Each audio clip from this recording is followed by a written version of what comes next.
Obviously appreciate the coverage, and it's not lost on me or any of us what a fantastic level of excitement there was for this game, and obviously the UCLA support staff did a good job kind of pulling off this type of crowd, and we really appreciate what this does for women's basketball.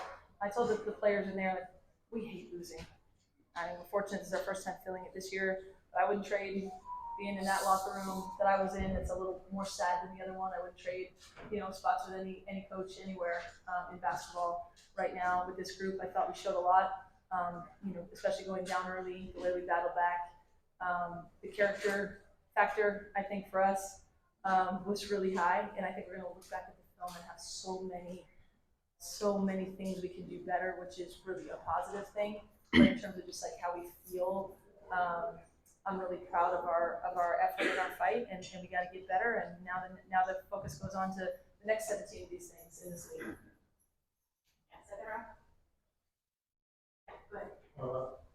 Coach, they were able to have an advantage on rebounds and offensive rebounds. I think they got you guys about like 10 rebounds. What could your team have done better to control the boards?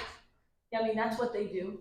If you look at any of their statistical analysis, you can't avoid it, right? It's the second chance points. It's the percentage of their first shots that they miss it that they get. It's been a focus of ours.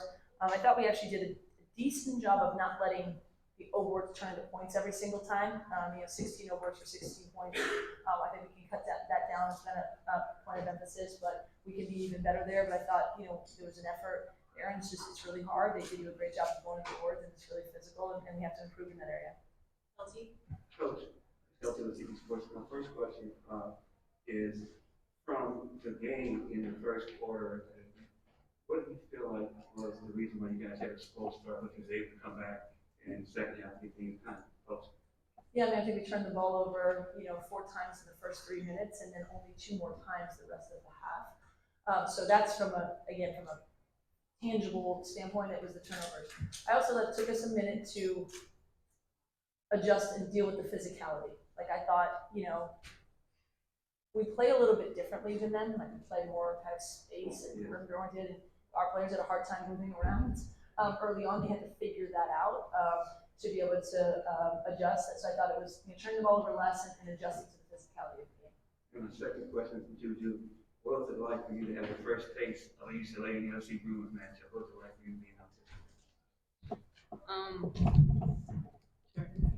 I mean, of course, it's not great to lose first one, but it was a great game. I'm glad I got out here to compete with my team, and we fought.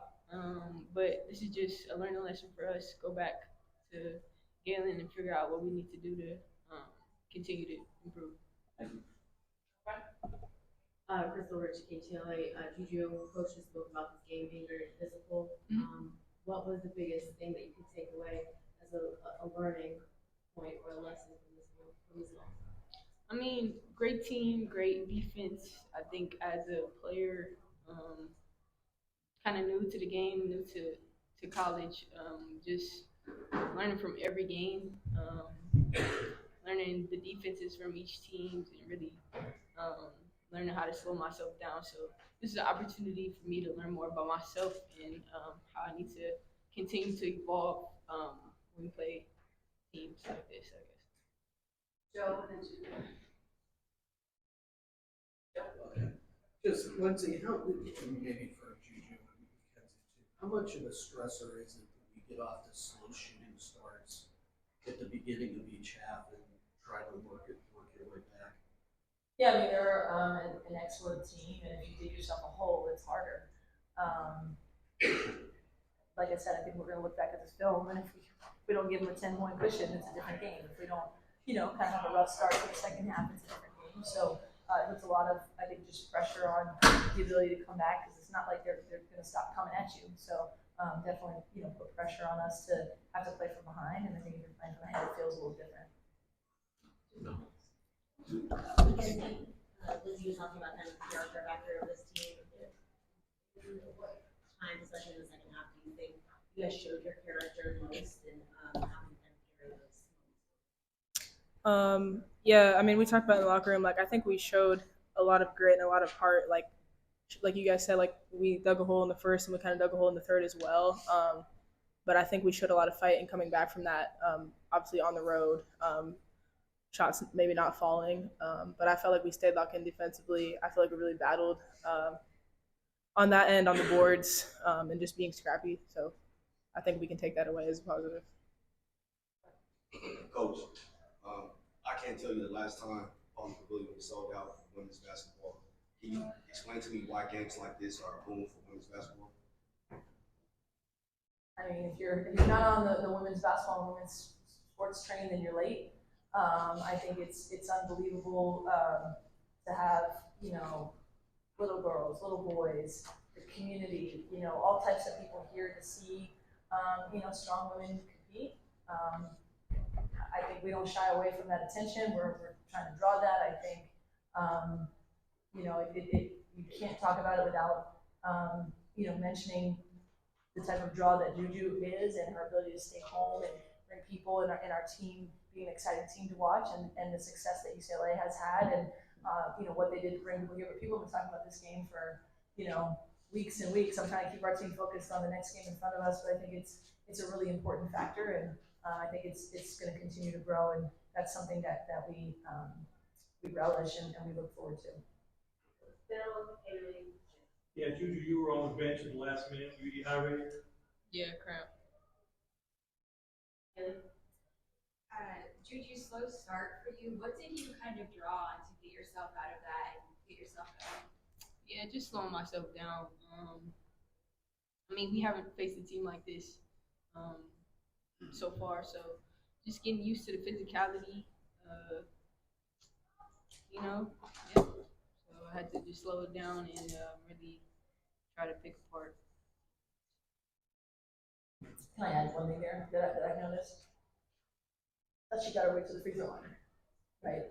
And so, you know, people ask me all the time, what's it like coaching JuJu? What do you see every day? I think for an 18-year-old to be able to adjust in real time and figure out what's going on and get to a different spot. I mean, McKenzie's like a coach out there. You know, she's so cerebral, and she's older than her, and she's been the smartest player that I've ever had. But JuJu's ability in real time with all this stuff coming at her to just figure it out is really impressive. And I saw that the first time we did a close scrimmage. You know, you can do exhibition games or close scrimmages. We went and played, you know, arguably the best man-to-man defensive team in the country, Texas. And in her first time putting on this uniform, had Rory Harmon all over, and, you know, I'm sick about her injury.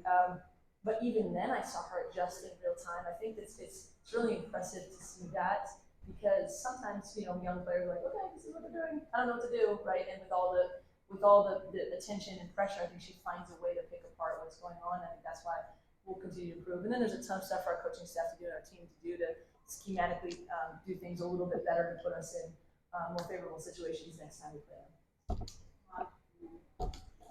This question's about kind of for everyone. I feel like everyone has kind of a different perspective when it came to it. But it seemed like at times the offense kind of stagnated and you guys couldn't get into the offense. What did they do well defensively that kind of disrupted that for all of you? Well, they're very physical, so I think, like has been mentioned, we're used to being able to cut and move. You know, they kind of stop you from cutting. They kind of get up in you. There's a lot of fouls called, so I think when you have a defense like that, you just have to be more aggressive screener and more aggressive cutter. Really fight to get yourself open. So I think that's kind of the lag that we had. And also, we're new.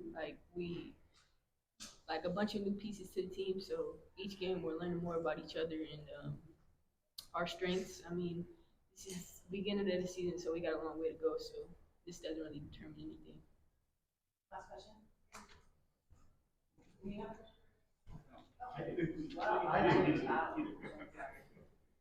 So Lindsay, obviously it's important that this not be just a one-off, this atmosphere and everything you saw tonight. What is it going to take to build off of this? In terms of crowd.